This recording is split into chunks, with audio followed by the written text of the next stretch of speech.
Okay, so today I'm going to be going through one of the practice questions from the acid and base reactions module on the website. And if we just go to the question now, so it's a bit of a long question, and it does take a little bit of concentration to read through. So we've got a titration experiment is conducted to confirm the concentrations of acetic acid in a sample of vinegar.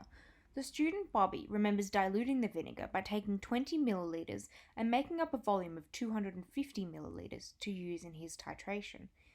He uses 15.35 milliliters of a known standard of sodium hydroxide with 22.60 milliliters of his diluted vinegar and calculates the concentration of acetic acid in his original vinegar sample to be 0.00259 molar. In a laboratory mix-up, he has lost the original concentration of the sodium hydroxide standard. He decides that you, as his lab partner, should calculate the value from his lab notes. So if you want to have a go at this question yourself and just pause the video and then come back to it when you're ready, that would be a great idea. The first thing we want to do is just write up a quick equation for the reaction that we're dealing with. So I've put in bold that we're dealing with some acetic acid. So we've got CH3COOH, and we're remembering always that it's aqueous. And then we've got our sodium hydroxide that it's going to be reacting with. So we've got an acid and a base. That's going to be making our salt and our water. So that's our step one, writing an equation for the reaction.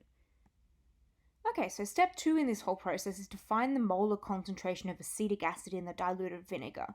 And there are two parts to this step, and that is to find the actual moles of acetic acid that we took from the original vinegar, and then we're just going to plug that into the formula to find the concentration. Now, we were told that the concentration of the original vinegar, or rather of the acetic acid in the original vinegar, was 0.0259 molar. Now, if we use N equals CV, i.e. the number of moles is the concentration times the volume, this will give us the number of moles that we actually took from the original vinegar to dilute and put in our new beaker of diluted vinegar. So the concentration we just took from up here, from the original vinegar, 0.00259.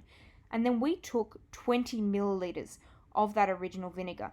Now when we're using this formula, we need to convert to liters, hence it is 0.020. When we plug that into our calculators, we get this funky number, 0.0000518. Now, when we are finding the concentration or the molar concentration of the diluted vinegar, we need to be careful. So we made up a volume of 250 milliliters. When we're talking about the molar concentration, we want to know how much would be in a liter of it. So we're going to be multiplying that by 4 because there would be 4 times 250 milliliters in 1 liter. So technically, the molar concentration of that diluted vinegar is going to be this. It's going to be 0.0002072 molar. And that's the second step, to find the molar concentration of acetic acid in our diluted vinegar. Now, our third step is going to be to calculate how many moles of acetic acid were actually used in the reaction.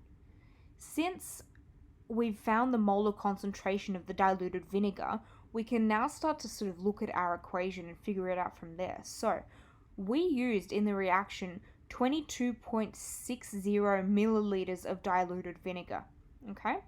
Now, if we're looking at the number of moles of actual acid that were used in the reaction, we can use this number of milliliters to figure out how much acid actually participated in the reaction. So we pop it in, so we know the concentration because we found that out in the last part in step 2, which was 0.0002072, and we pop that in, and then we can also pop in the amount of milliliters we used, the volume, remembering to convert it into liters. And then you can see that the number of moles of acid that actually participated in the reaction is a very small number. I have converted it to scientific notation, which I haven't done with any of the other numbers in the question, which you are free to do in your calculations as you like. Step 4. The next thing to do is to think about the number of moles of sodium hydroxide that were used in the reaction. Now, if we look at the equation of the reaction, we've got 1 mole of acetic acid up here, and then we've got 1 mole of our sodium hydroxide, 1 mole of salt, and 1 mole of water. What that means is for every mole of acid that was used up, 1 mole of our base sodium hydroxide would also be used up. Now, we just calculated how many moles of our acid were going to be used up, and it's this very small number, 4.68272 times 10 to the minus 6. So the ratio of sodium hydroxide to acetic acid is going to be 1 to 1. So the same amount of moles of sodium hydroxide would also have been used up in this reaction.